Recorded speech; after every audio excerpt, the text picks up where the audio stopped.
everyone here, or almost everyone, are developers, but I want you to put your businessman hat or hire someone that has more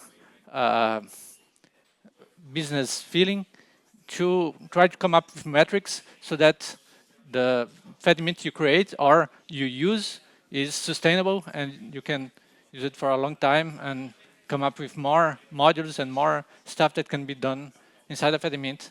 And also this kind of perspective can be applied to Cashew as well.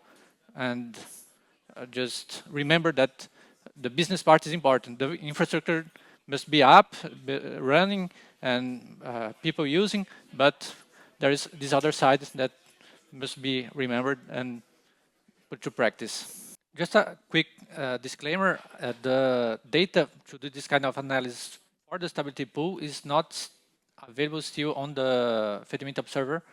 The data is there because we have all the full blob for each consensus item, but for each new module, we have to modify the Fedi observer to include the specific schema for that module.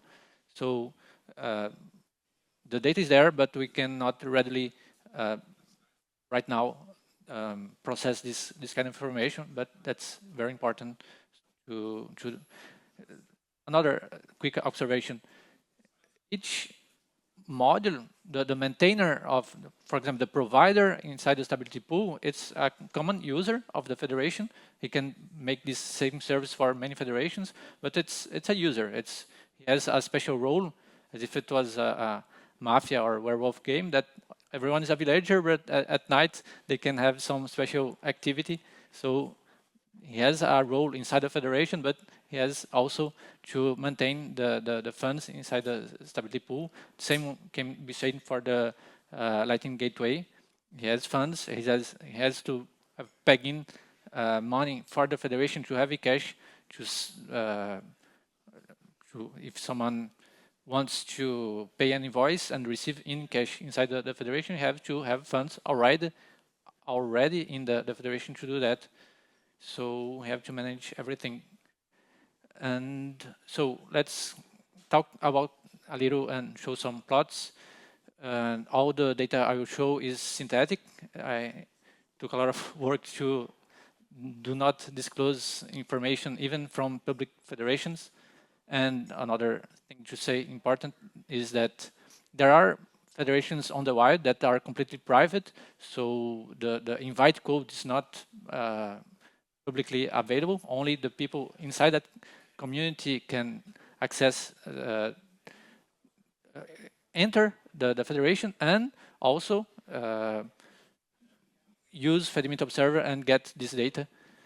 But this is based on statistics of a public federation to generate this kind of data. And then I join some of the tables that is on the Postgres database that Brad showed.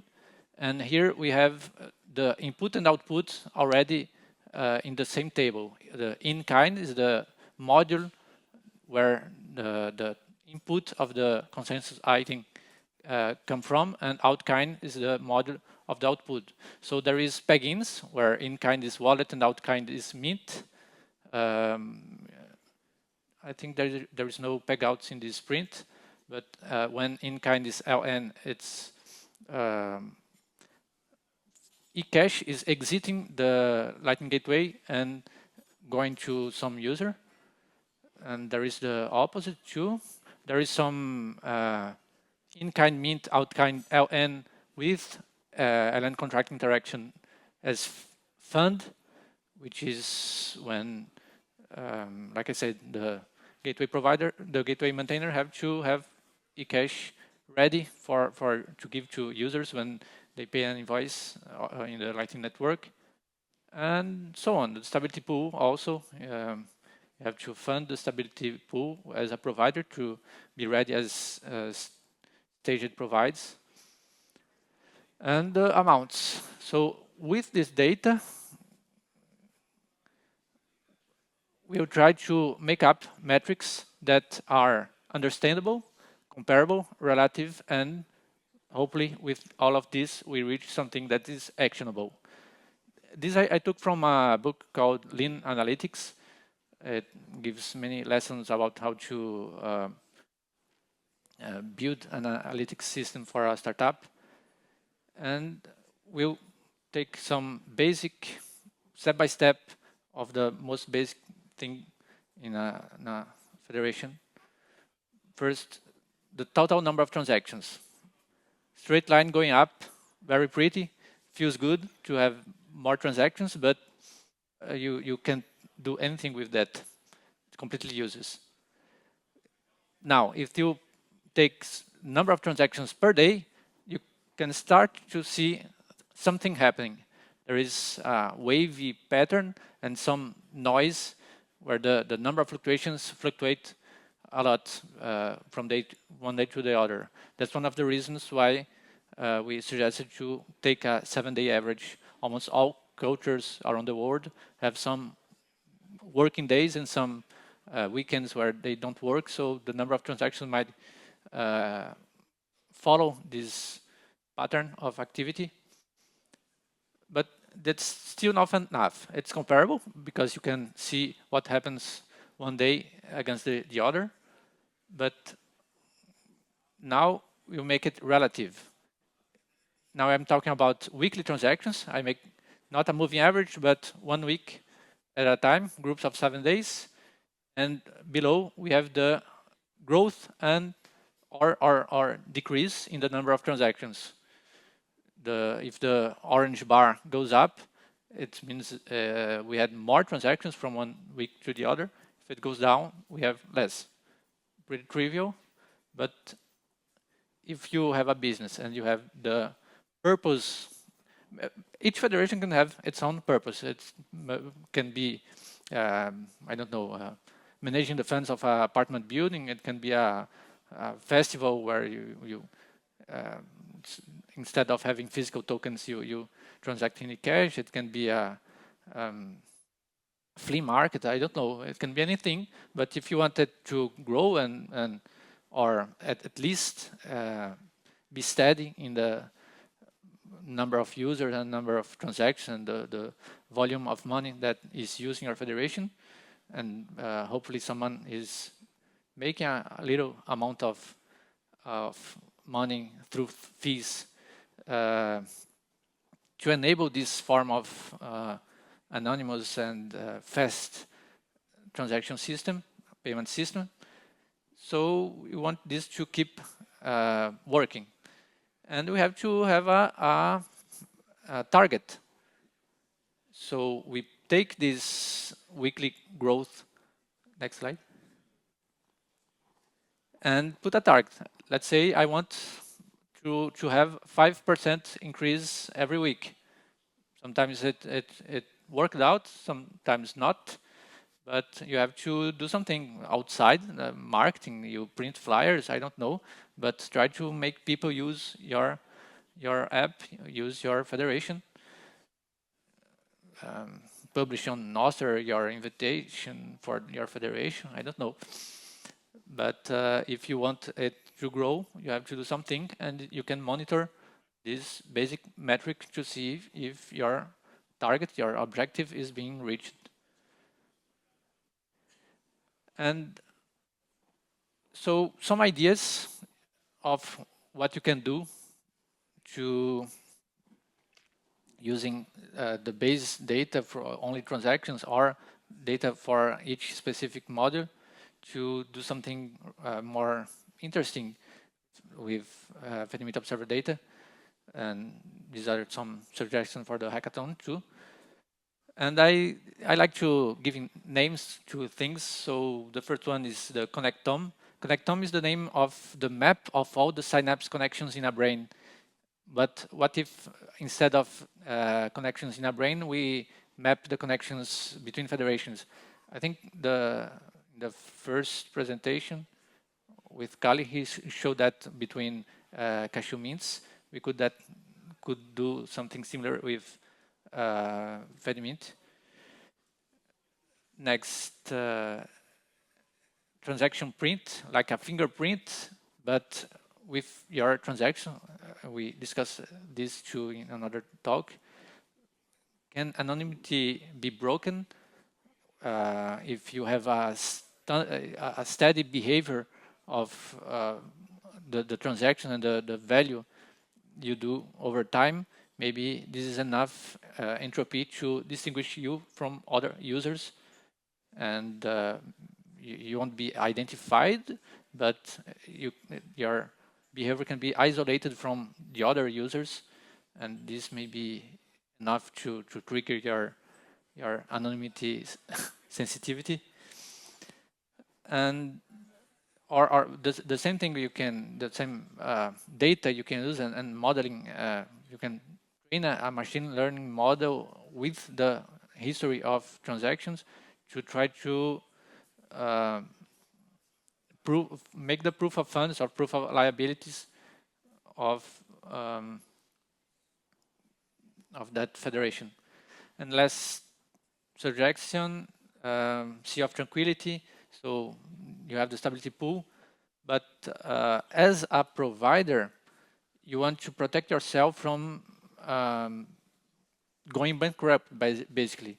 If Bitcoin is on a bad period,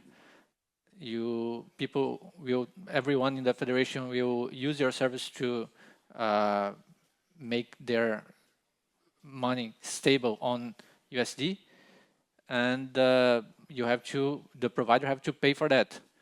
So he can change the fee so that it's at least he can get even with that. Or if it's Bitcoin is bullish, you can just put the fee as 0, and only people who have very hard risk avoidance tendencies will use the stability pool. So he has to predict the market more or less to see what fee to charge people. That's some ideas. And now we're ready for your questions. Thank you.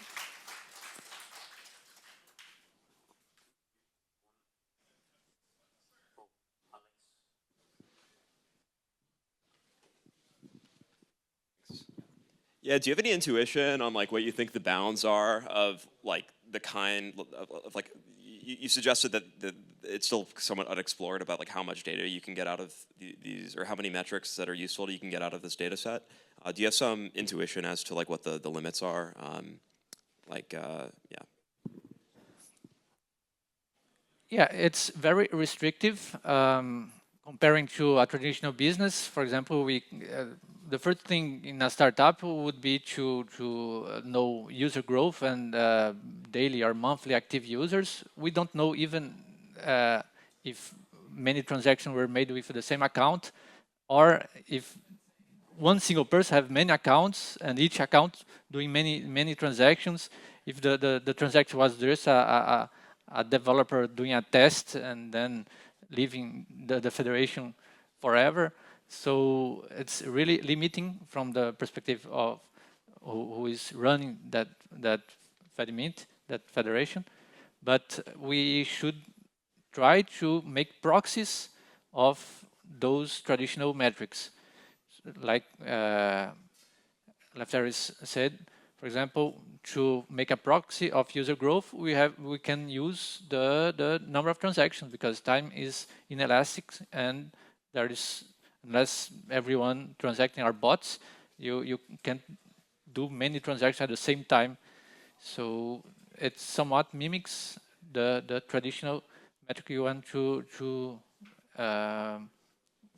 follow and keep track. But yes, it's very limited, which is good from the perspective of the users, that this is a solution to make people transact more privately. So it's a challenge to find this limit, find the how far can we go with that. Yeah, thank you.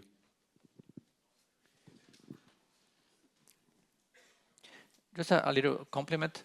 So there is the federation, but for example, in the Fedi app, we have also the chat, and anyone doing a business with a federation probably we have any other forms of communication, of keeping track of who is using, either with a chat or something in real world, where it's a community, it's a village where everyone knows everyone.